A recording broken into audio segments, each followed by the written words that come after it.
Shalom, shalom, shalom à toute la famille. Si c'est la première fois que vous êtes là, bienvenue et bienvenue à tout le monde, à ceux qui sont déjà abonnés à la page. Que la paix du Seigneur soit notre partage. Bien-aimés, j'aimerais que nous partagions quelque chose de très important. Vous saviez, un père, lorsqu'il veut s'en aller, les dernières paroles sont très importantes.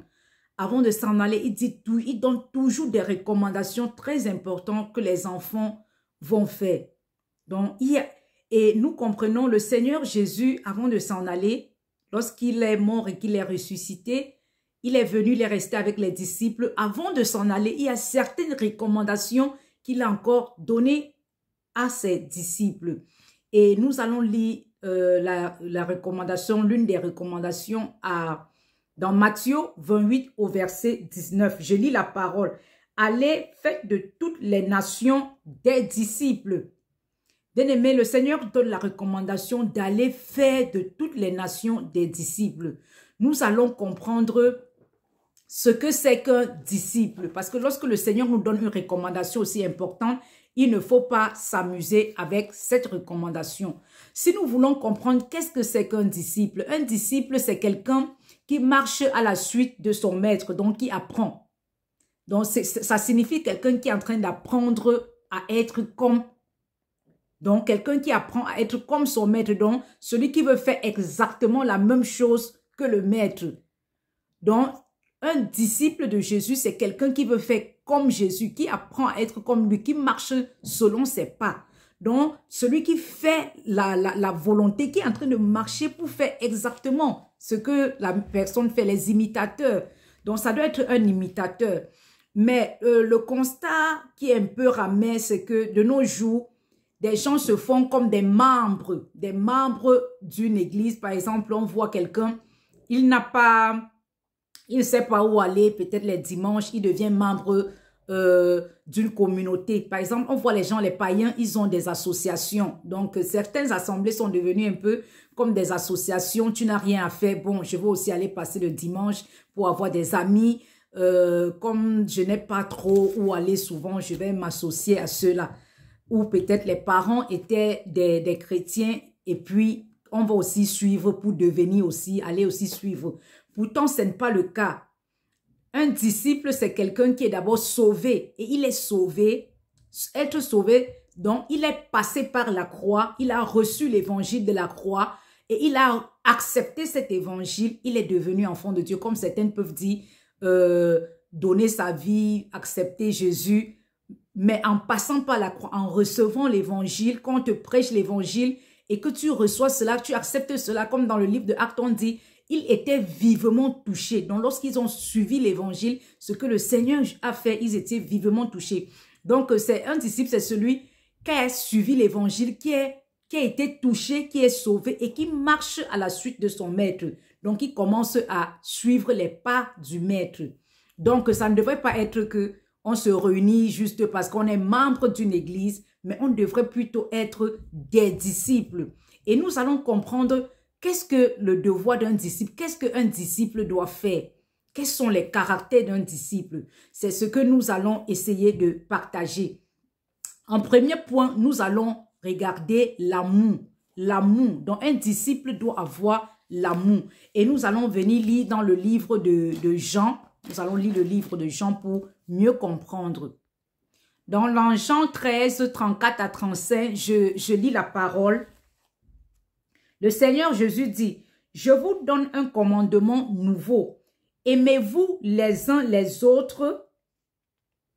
Aimez-vous les uns les autres. À ceci, tous reconnaîtront que vous êtes mes disciples, si vous aviez de l'amour les uns les autres. » Donc, les chrétiens qui sont, ceux qui sont disciples, parce que quand on dit chrétien, tout le monde s'identifie chrétien. Donc, les disciples de Jésus doivent avoir l'amour en eux. Et quel amour? L'amour de Dieu. L'amour de Dieu qui n'a pas d'intérêt. Les chrétiens doivent être des gens qui manifestent cet amour en sorte que lorsque quelqu'un est nouveau, il arrive dans une assemblée où il y a des disciples, qu'ils se sentent aimés. Donc, qu'ils sentent la différence dans le monde où ils se trouvent dans l'assemblée. Je me souviens, j'étais une fois dans une assemblée, il est arrivé un moment où il y avait les bagarres, les femmes ont bagarré entre elles jusqu'à c'était chaud. Et là, on comprend que quand les gens font ces choses, elles ne sont pas des disciples. Parce que disciple, c'est quelqu'un qui manifeste l'amour, qui ne doit pas insulter son prochain au point d'aller avec la main. Donc, c'est des choses que nous devons faire vraiment attention. Et sans amour, le disciple est vide. Sans amour, tu n'as rien. Donc, les querelles, les bagarres, les jalousies, les clans, les montages d'insulter tel, l'autre vient, toi tu es faux, tu es comme ceci, tu es comme cela. Les vrais disciples ne doivent pas manifester ces genres de comportements. Ils doivent plutôt manifester l'amour de Christ en eux. Et pour continuer, nous allons encore lire un autre verset. Il y a tellement de versets qui parlent de l'amour, comment un disciple doit se comporter. Donc nous allons aller dans 1 Corinthiens 13 à partir du verset 1. Je lis la parole. Quand je parlerai les langues des hommes et des anges, si je n'ai pas l'amour, je suis un airain qui résonne ou une cymbale qui retentit.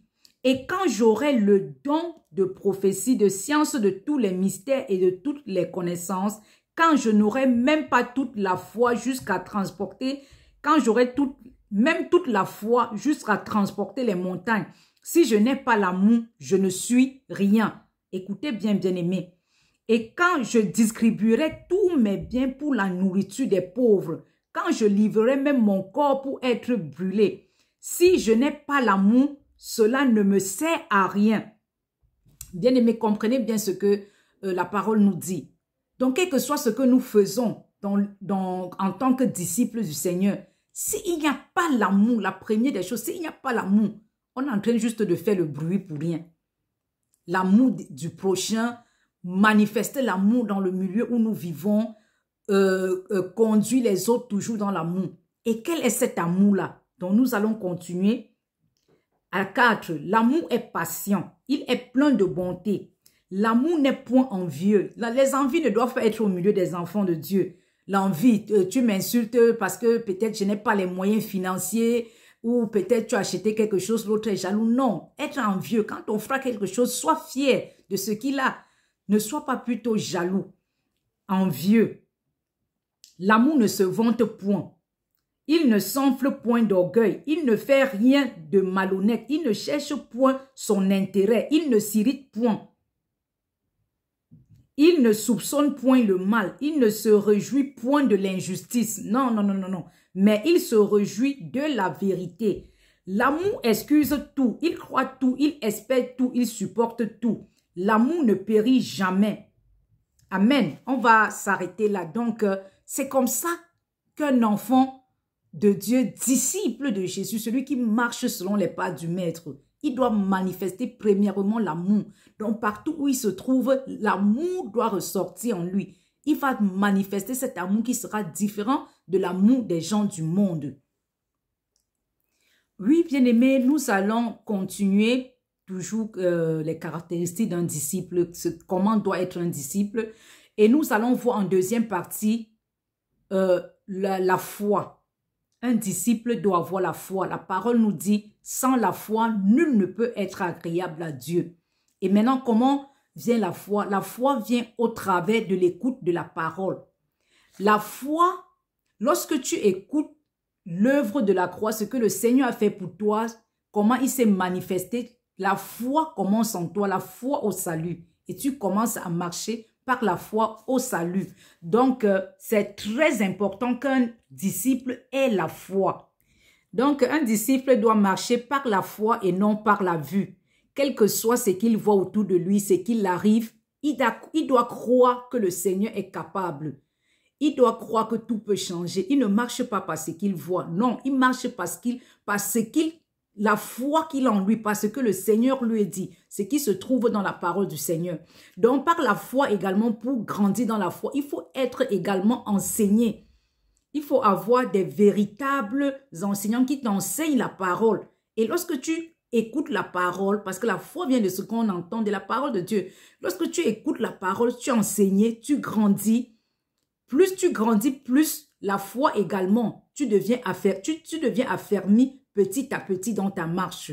Donc on ne doit pas négliger l'enseignement. On comprend que l'enseignement est très important. Lire la parole, méditer la parole, tout ça, ce sont très importants.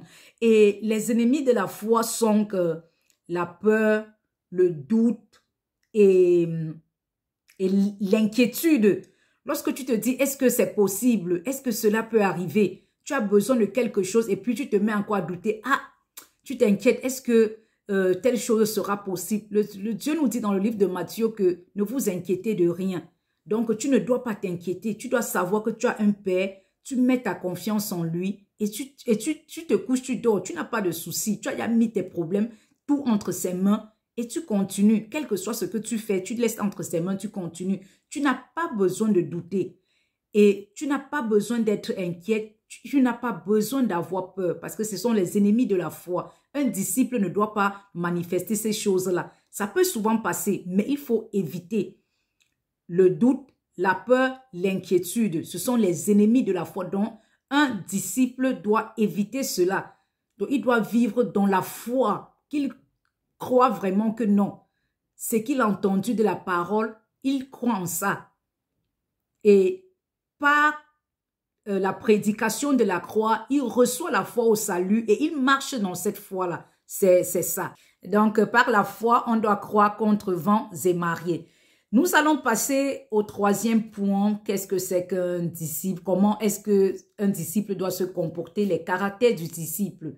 Nous allons passer au troisième point qui est l'autodiscipline. Bien-aimé, dans la vie d'un enfant de Dieu, l'autodiscipline est très important. On va se discipliner. Se discipliner, c'est-à-dire, tu dois organiser ta vie. Comme je vais me lever, je dois avoir telle chose à faire. Si tu as un emploi, après le travail, voici ce que je vais faire. Si ce sont des activités commerciales, tu vas t'organiser. Après cela, qu'est-ce que je vais faire? J'ai telle chose, mon étude biblique. À tel moment, je peux être dans la méditation. À tel moment, je peux être dans la prière. Dès que j'ai un moment libre, je suis toujours connecté pour essayer de parler au Seigneur. Tu ne dois pas être dans les distractions. Donc, il faut discipliner ta vie, discipliner tout ce que tu fais. Tu ne dois pas être un disciple et tu n'organises pas ta vie. Je vais me lever le matin, faire telle chose. Non, ça ne peut pas marcher. Donc, il faut être discipliné dans tout ce que tu dois faire. Et en tant que disciple, nous allons nous discipliner à ce que nous organisons notre vie. Donc, lorsque tu organises ta journée, tu disciplines le moment de lecture de la parole. Et l'apôtre Paul, il se compare à un athlète qui est en train de courir afin de remporter le prix. Et lorsque nous voyons ce que l'apôtre nous dit, nous comprenons qu'un athlète, s'il dort même, il est fatigué. Il sait que à tel moment, j'ai mes entraînements. Il va laisser même son lit, le sommeil qu'il voulait dormir, il va faire tous les efforts pour laisser et aller s'entraîner parce qu'il sait qu'il a un prix à remporter. Donc, on va se discipliner parce qu'on sait que oui, on a une couronne que nous allons avoir. Donc, on va se discipliner. Pourquoi également? Par rapport à l'amour que nous avons pour le Seigneur. Parce que lorsque tu écoutes la parole, tu ressens cet amour-là. Parce que nous, en tant que sauvés, l'Église, corps du Christ, nous devenons épouses. Et l'épouse, c'est comme quand quelqu'un est marié, lorsque il y a l'amour dans le mariage, tu veux toujours rentrer vite à la maison pour être avec ton mari. Et lorsqu'on voit même cela avec les enfants et les parents, lorsque un enfant, ses parents l'aiment, lui donnent des cadeaux, il a toujours besoin de courir, rentrer à la maison pour être avec les parents, pour courir, dire papa, retourner de l'école en courant. Donc, c'est cet amour-là qui nous pousse à faire tout ce que nous faisons là pour le Seigneur, à être discipliné dans la lecture, dans la prière, tout ça. Si tu n'as pas d'amour pour le Seigneur, pour faire toutes ces choses, c'est que tu n'es pas disciple. Nous allons passer au point 4, la sainteté de progrès en progrès. Lorsque nous sommes sauvés, nous sommes saints. Mais ce n'est pas parce que nous sommes saints que nous devions vivre dans le péché.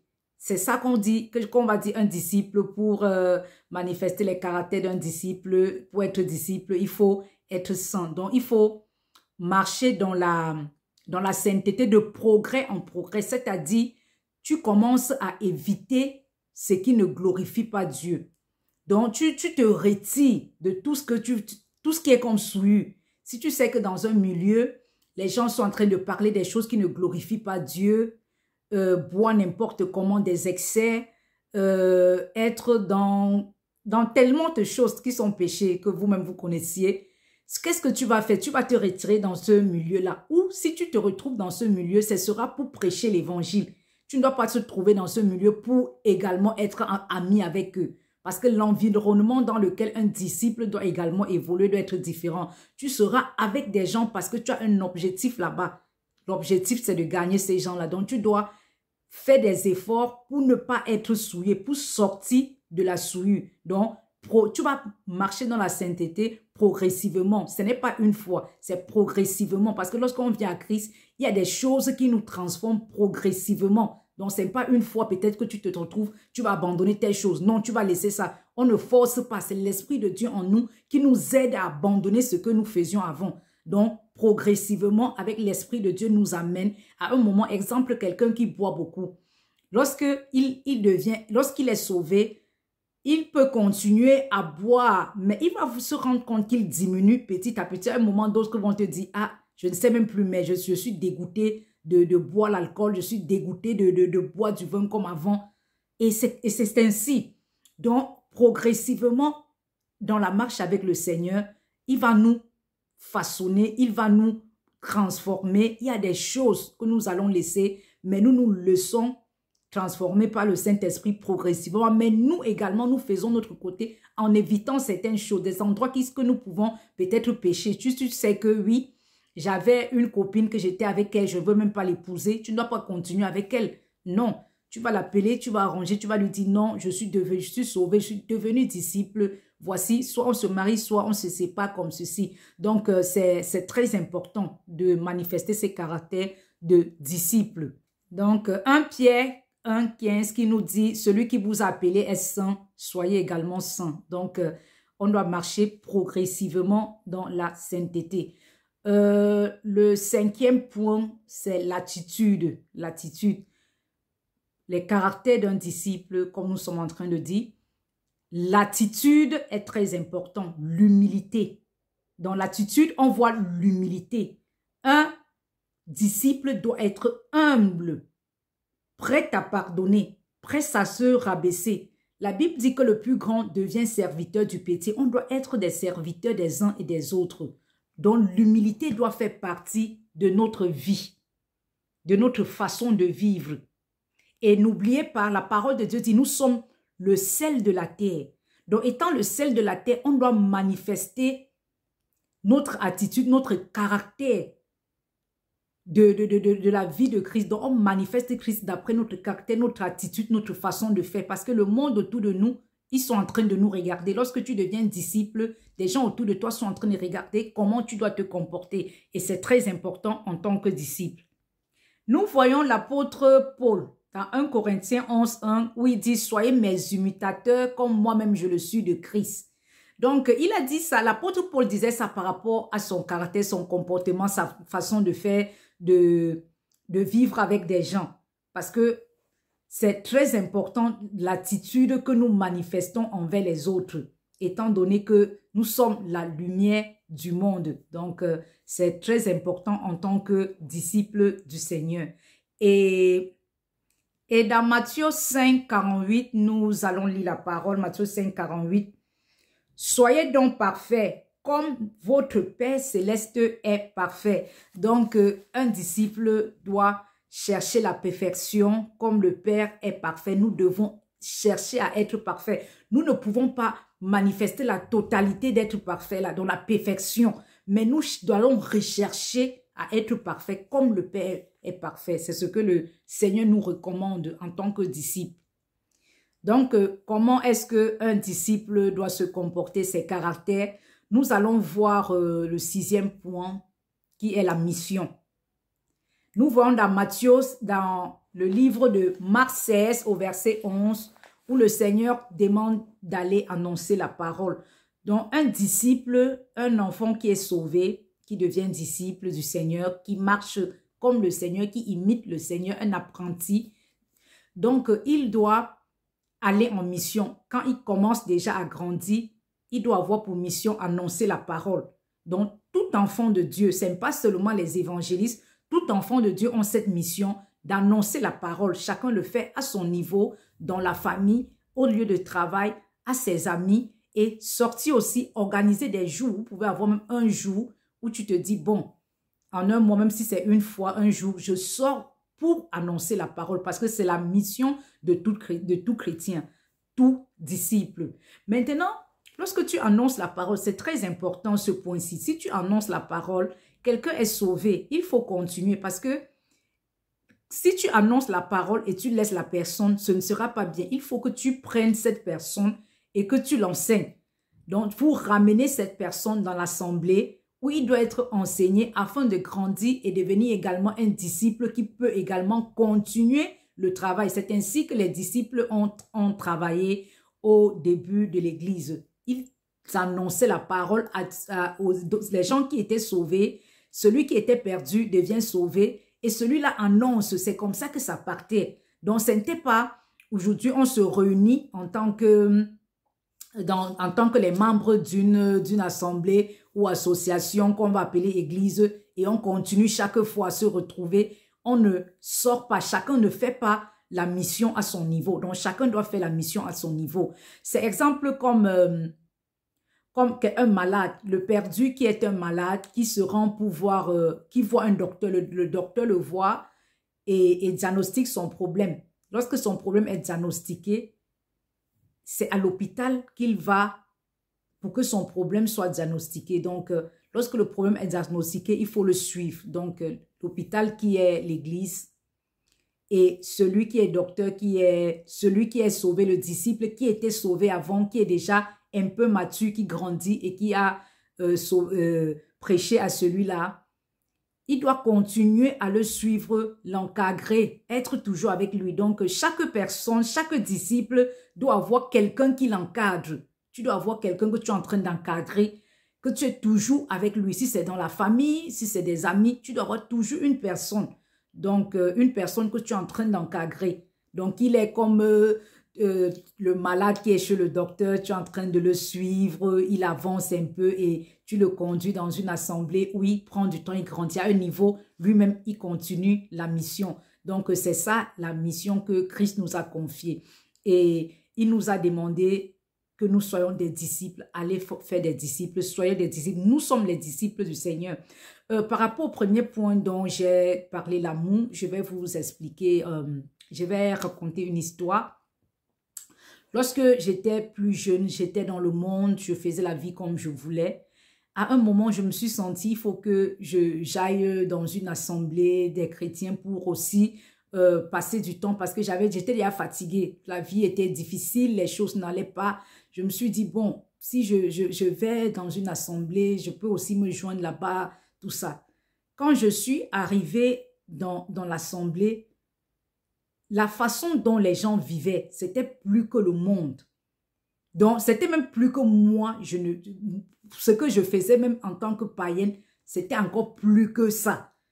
Et le temps que je les ai fréquentés, peut-être 2-3 mois, je me suis posé la question, mais si ici, là, dans l'assemblée où on appelle l'église bâtiment, les filles qui sont là-bas sont dans les avortements, les filles qui ont les 4 gars, les hommes qui sortaient avec les filles, j'étais dans la chorale avec des filles de la chorale, un garçon qui a peut-être 4 filles de la chorale et elles sont là ensemble dans la même assemblée. Et là, je me suis dit non, moi je ne peux pas continuer. Le mieux, c'est d'aller continuer ma vie parce que ma part n'était même pas grave. C'est le style qu'on considérait que bon, si mon péché n'est pas grave, c'est au moins mieux, le Seigneur me comprend. Donc, c'était un peu ça comment on vivait.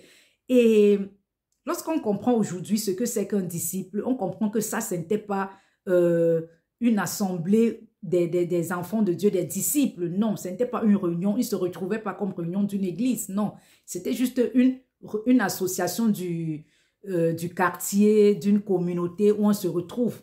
mais il donne le nom église, mais en principe, ce n'est pas ça une église. Ce n'est pas ça l'église corps du Christ, les réunions d'église qu'on doit se retrouver là, non. Parce qu'il n'y a pas la vie de l'esprit en eux. Ils ne manifestent pas les caractères d'un disciple, de quelqu'un qui est sauvé. Donc, lorsque les gens ne manifestent pas les caractères des gens qui sont sauvés, ils ne peuvent pas s'estimer être église. Ils ne peuvent pas s'estimer comme ça et non plus être disciples. Mais certaines personnes croient qu'ils sont disciples, mais ils ne le sont pas. Donc, par tout ceci, ce que nous avons vu, ces 6 points que nous avons vus, nous allons essayer de regarder pour voir si nous sommes dans la marche. Et si nous ne sommes pas dans cette marche, on va essayer d'organiser notre vie. Donc, nous avons vu en premier point l'amour, la foi, l'autodiscipline, la sainteté qui est progressive, l'attitude ou caractère, et nous avons vu la mission. Donc, si de tout cela, tu ne t'identifies en aucun, il faut essayer de revoir ce qui ne va pas et de te mettre à la page. Donc, bien-aimé, shalom, shalom, shalom. Nous sommes ensemble. Paix et grâce.